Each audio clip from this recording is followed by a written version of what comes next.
funciona, que Deus quer às vezes uma aproximação, permite essas coisas para que haja uma proximidade, né?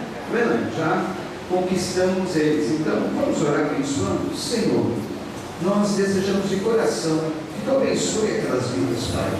Eu fiquei comovido com a gentileza deles, com a atenção, com a forma carinhosa como eles me atenderam, Pai. Eu peço que eles sejam ricamente abençoados, principalmente, Pai, com a salvação. Que eles sejam salvos, suas famílias sejam salvos, e um dia eles possam estar aqui dando testemunho, Pai. Dando testemunho da obra que Tu fez na vida deles, Pai. Nós os abençoamos e desejamos que eles sejam alcançados pela Tua graça e pelo Teu amor, Pai. Em nome de Jesus. Muito obrigado, Senhor, pela missão que Tu me ensinou hoje, nesta noite, Pai. Fico grato e comovido a Ti, Senhor. Em nome de Jesus. Agora queremos que Tu continue falando conosco através da Tua palavra, como Tu falou maravilhosamente através desses louvores, Pai. Queremos sair daqui abençoados e edificados, Pai. E sobretudo com mais responsabilidade diante de Ti, Pai. A responsabilidade de fazermos aquilo para o qual Tu nos comissionou a fazer. Em nome de Jesus. Amém. Orem sempre, tá? Por eles. Eu tenho certeza que tudo isso foi para que haja uma bênção de salvação e conversão na vida deles. 1 Coríntios 4:4. Tem certas atitudes que é só Deus que nos leva a tomar. Quando eu vi, eu já estava ai, Jesus. Vamos lá então, Jesus, vamos fazer essa obra. 1 Coríntios 4, de 1 até o versículo, desculpa, segunda carta aos Coríntios, capítulo de número 4. Hoje nós temos uma grande responsabilidade aqui diante de Deus. Todos estão dispostos a encarar essa responsabilidade? Vocês vão ver. Hoje cada um daqui vai sair como um missionário. E num país muito distante que está precisando da nossa ajuda. Nós vamos assumir essa responsabilidade nessa noite, em nome de Jesus. Segunda carta aos Coríntios, capítulo 4, versículos 1 até o versículo 18, todo o capítulo, diz assim, portanto, acharam aí, já está projetado? Já está. Portanto, visto que temos este ministério pela misericórdia que nos foi dada, não desanimamos, antes renunciamos aos procedimentos secretos e vergonhosos, não usamos de engano, nem torcemos a palavra de Deus. Ao contrário, mediante a clara exposição da verdade, recomendamos-nos à consciência de todos diante de Deus. Mas o nosso evangelho está encoberto, para os que estão perecendo é que está encoberto. O Deus desta era cegou o entendimento dos descrentes, para que não vejam a luz do evangelho da glória de Cristo, que é a imagem de Deus. Mas não pregamos a nós mesmos, mas a Jesus Cristo, o Senhor, e a nós como escravos de vocês, por causa de Jesus. Pois Deus que disse, das trevas resplandeça a luz, Ele mesmo brilhou em nossos corações para a iluminação do conhecimento da glória de Deus na face de Cristo.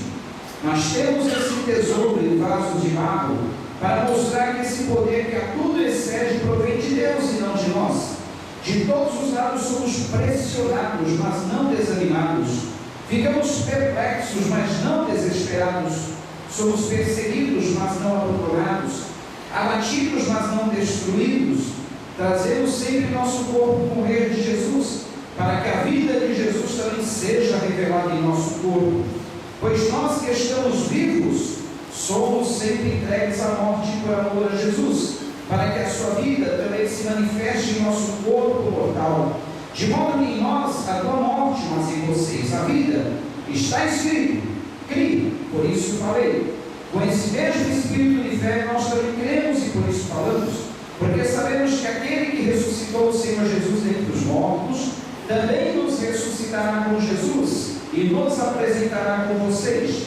Tudo isso é para o bem de vocês, para que a graça que está alcançando um número cada vez maior de pessoas, faça que transformem as ações de graças para a glória de Deus. Por isso não desanimamos, embora exteriormente estejamos a desgastar-nos, interiormente estamos sendo renovados dia após dia, pois os nossos sofrimentos, leves e momentâneos, estão produzindo para nós uma glória eterna, que pesa mais que todos eles. Assim, fixamos os olhos não naquilo que se vê, mas no que não se vê, pois o que se vê é transitório, mas o que não se vê é eterno. Queridos,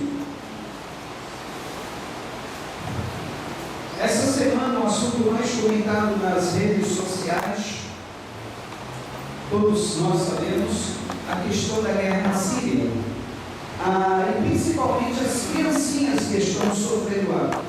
Quantos de vocês já não se comoveram vendo o retrato daquelas criancinhas chorando, rostinhos ensanguentados? É triste. Hoje, ali sentado no computador, quando eu estava vendo isso, eu chorei compulsivamente aqui de manhã, porque há em nós uma sensibilidade para com pessoas que sofrem, e quando essas pessoas são criancinhas inocentes, mais ainda. Talvez vocês não saibam, mas na Síria existem muitos cristãos, sabiam disso? É um país com muitos cristãos, não são só muçulmanos. A guerra, que é política, é econômica, envolve também sentimentos religiosos, já matou, de 2011 para cá, 13 milhões de pessoas. Só agora, no final de fevereiro, por isso que houve esse clamor todo, 500 pessoas foram mortas em 5 dias. E entre eles muitos cristãos. Muitos já saíram do país, outros continuam ali. Eu gostaria de passar esse vídeo. Eu queria que vocês tivessem um pouquinho de paciência. Hoje eu não vou precisar falar, porque ele é do lado. Mas eu gostaria que vocês tivessem um pouquinho de paciência para entender, saber o que está acontecendo ali, e nós assumimos uma responsabilidade de sermos missionários naquele país. Não indo lá, porque não podemos, aliás, não indo com os nossos pés, porque não podemos, mas podemos ir de joelhos, em oração. Se você utilizar, ainda que seja 1 minuto durante o seu dia, para orar pela situação na Síria, e principalmente pelos cristãos, eu tenho certeza que você vai estar fazendo um grande bem para essas pessoas que sofrem. Estão dispostos a isso? Vocês me perdoam se o vídeo for um pouco longo, 28 minutos? Tá? Eu tinha preparado uma mensagem que ia durar pelo menos 40, mas eu preferi reduzir essa mensagem e transmitir esse vídeo para que vocês tenham noção certinho do que está acontecendo lá. Bom, nós somos um povo egoísta, nós somos brasileiros, nós temos todas as condições de vida aqui, temos recursos, alimento, temos água em abundância, não temos guerra, somos um país abençoado. Mas por que temos problema? Estamos preocupadinhos com o pezinho do Neymar. Quando há tantos que estão perdendo, não dedinho, mas estão perdendo vidas, por causa de uma guerra tola, absurda, sem fundamento. Pergunta-se, por que a guerra lá? A maioria das pessoas não sabe responder, mas se resume em uma palavra: poder, busca do poder. E aí vem a pergunta, por que o mundo sofre? Aí vem as pessoas acusando, é Deus, porque Deus permite o sofrimento, Deus não é bom o suficiente. Olha o mundo que Ele fez. Em que ano Deus fez o mundo perfeito? Colocou o primeiro casal no jardim, que tinha tudo de bom e do melhor, tinha paz, tinha harmonia, tinha todas as regalias para o homem viver bem.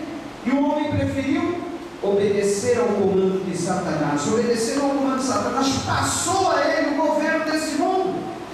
E hoje a palavra de Deus nos diz claramente: Satanás, o príncipe desse século, ele governa o mundo. E ele cegou a mente dos incautos para que eles não respondessem a glória do Evangelho de Cristo. Está escrito na segunda carta aos Coríntios 4:4. Para quê? Para que a gente, olhando, não perceba o que está acontecendo.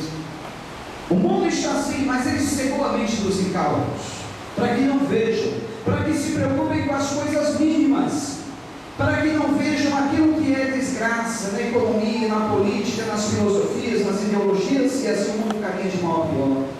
Mas nós somos um povo diferente, diferenciado, que nós não temos o entendimento cegado pelo príncipe das trevas, mas nós temos o nosso entendimento aberto, para podermos compreender o que está no mundo, e sabemos que a oração tem um grande poder e pode transformar qualquer situação. Quantas situações do mundo já não foram transformadas por causa da oração? E quantas ainda restam a ser transformadas pela oração? Só precisamos nos conscientizar disso, botarmos nosso joelho no chão e falar: Senhor, intervenha. Senhor, faça algo para aquele povo que está sofrendo. Senhor, entra com a tua providência, entra com a tua mão. Nós queremos que haja, Senhor, um fim daquele caos, seja na Síria, seja onde tiver guerra, seja onde tiver pessoas sofrendo. Imagine ter isso. Se nós não suportamos ver uma criança sofrer, imagine Deus, o coração de Deus. Mas para Ele fazer algo, Ele precisa que nós nos mobilizemos, e quando a oração de um justo chega a Deus, aí sim, com certeza, Ele não deixa de ouvir o clamor de um justo. Por favor, Diego, pode soltar o vídeo, por favor.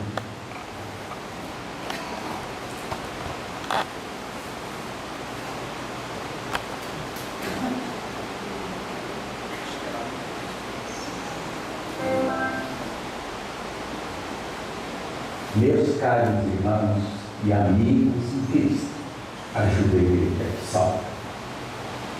A paixão de Jesus não é pura e simplesmente uma recordação da fé e de nossa salvação.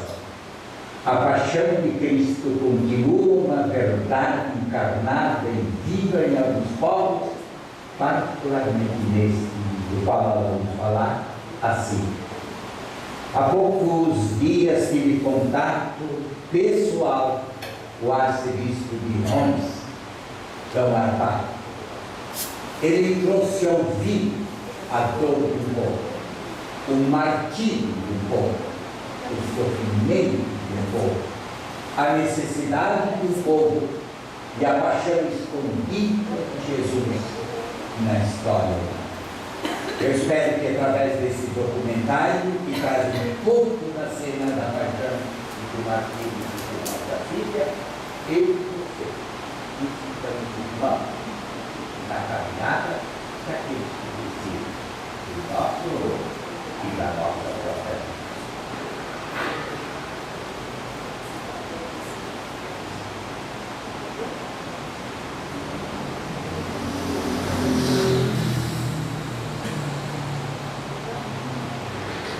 Uma cantona na cidade de Planeza Bizarro. O pátio em frente a esses dois quartos é onde essas crianças brincam agora. Longe das devastadoras lutas das quais foram testemunhas há alguns meses na Síria. Uma vez houve um cessar-fogo. Fui pegar meu filho da escola, mas a batalha recomeçou. Havia corpos pela rua.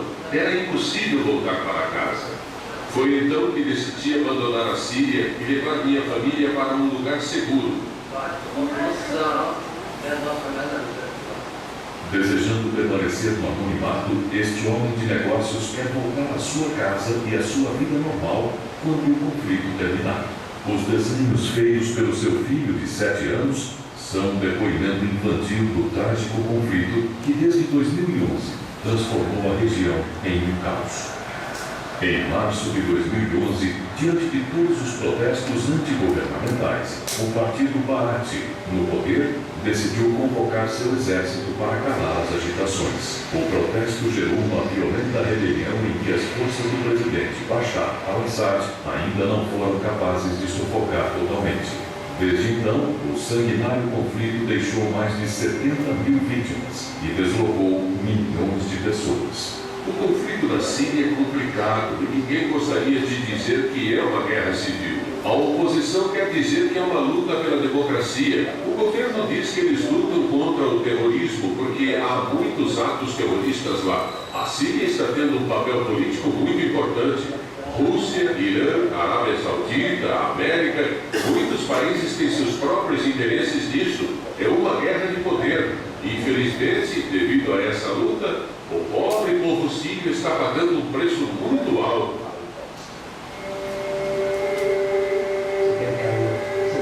É caos, é violência, é sangue, é morte. A vida ficou paralisada. O que posso dizer? Só posso dizer isso. Em nome da maioria, chega. Chega, chega.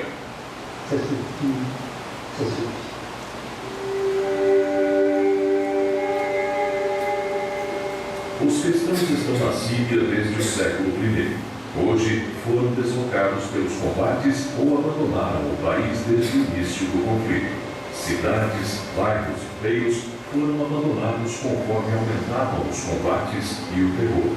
Essa jovem família foi para Beirute, no Líbano, temendo pelas suas vidas quando as bombas caíram sobre o seu bairro em Damasco. Eles se sentiram cada vez mais ameaçados também por causa da sua fé. Conforme a crise aumentava no país, eu percebia que alguns dos meus amigos começavam a mudar de atitude com relação a mim. O problema é que os cristãos, aos olhos da oposição, estão do lado do regime. Levamos a culpa por não tomar partido. A verdade é que não queremos tomar partido. Nós cristãos apenas queremos a paz na Síria. Essa garagem no subúrbio da cidade é agora um refúgio temporário para 3 famílias que fugiram recentemente da violência em Damasco.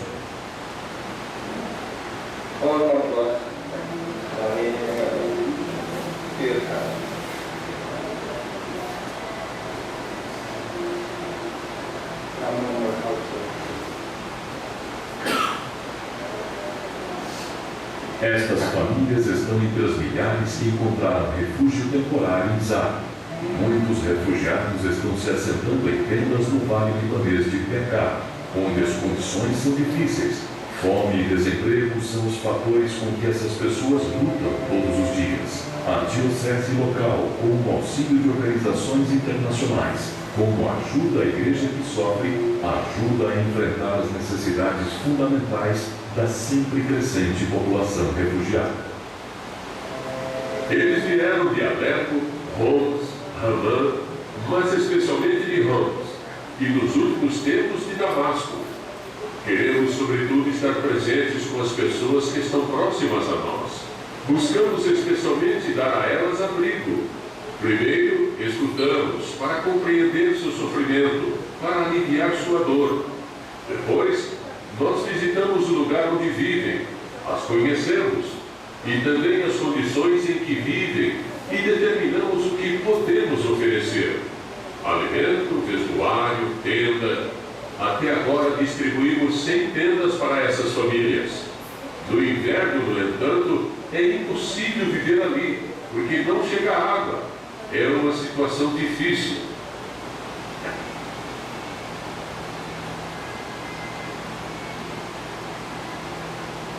Este homem e sua família que estão se refugiando em Zara, no Líbano, fugiram do seu povoado deixando tudo o que tinham, depois de receberem graves ameaças. Como minoria, tínhamos vivido em harmonia com a nossa comunidade. Quando os rebeldes chegaram e começaram os combates, vieram um dia à nossa casa e nos mandaram embora, ameaçando nos matar se continuássemos lá.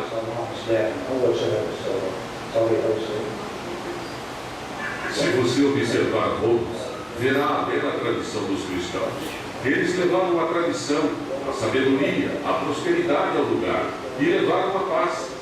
E sempre foram muito respeitados. Agora restam 28 cristãos e um padre. O que dizer disso? Os cristãos foram escolhidos como alvo.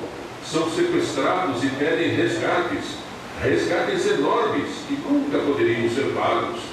E infelizmente sofrem e choram diariamente.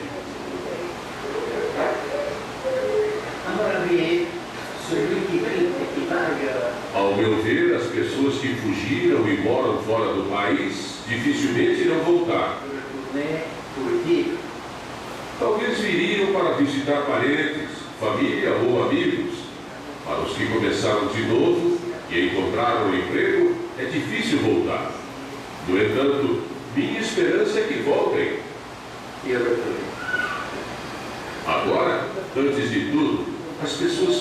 de amor e dedicação. Também precisam de apoio material. Realmente precisam de tudo, porque perderam tudo. Estas pessoas nos interpelam como cristãos. Por que estamos sofrendo? Somos pessoas boas, não somos violentos. Deus está nos castigando? Para quê? E sempre se perguntarão isso. Temos de ajudá-los a encontrar as respostas e temos de pensar no futuro. Acho que a guerra não durará para sempre. Precisamos levar esperança a eles. Em visita ao Brasil, a convite da ajuda à igreja que sofre, o arcebispo de Homs, na Síria, Jean Abdul Maibat, falou sobre a atual situação da perseguição religiosa em seu país, as necessidades e também sobre como a AIS está ajudando em sua diocese. A situação hoje na Síria é diferente de uma cidade para outra, de um povoado para outro, de um bairro para outro.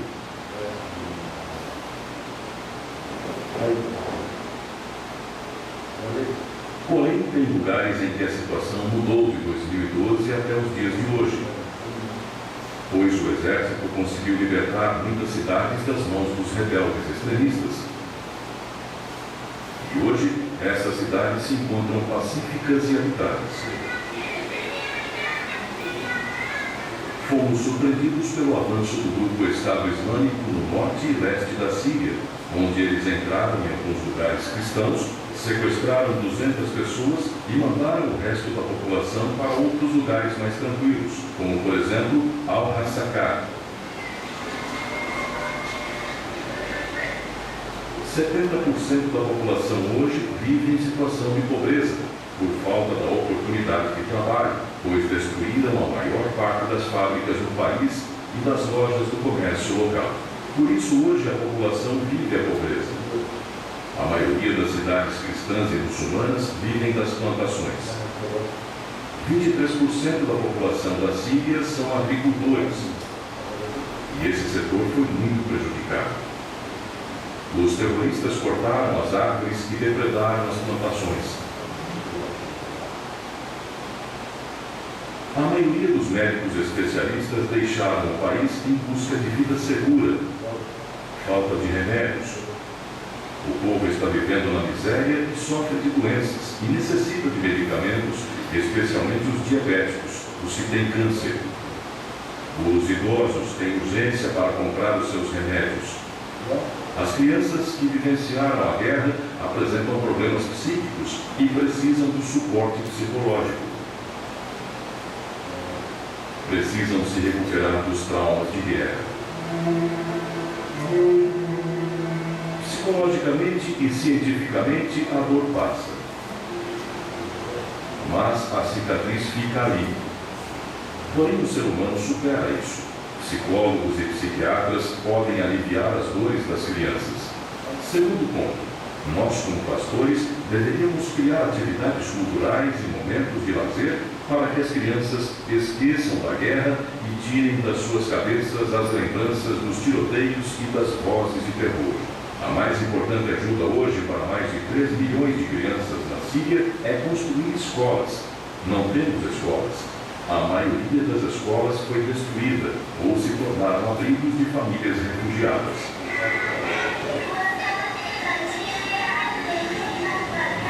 Há 2 anos estou na Síria e, através do padre Ziad Hilal, um padre jesuíta, desde 2011 e durante toda a guerra da Síria, ele conseguiu manter contato com associações beneficentes cristãs no mundo inteiro, especialmente com a ajuda à igreja que sofre, com o padre Halema, e através dele, as ajudas chegaram até a Síria, em Homs.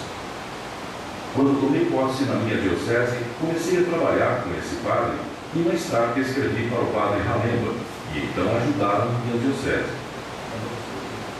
E nós só podemos agradecer a Deus e a Nossa Senhora, porque a divina misericórdia está ao pé.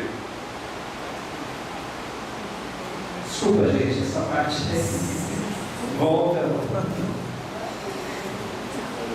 Desculpa, gente. Desculpa. forte essa última parte aí. Só temos que agradecer a Deus e mais ninguém.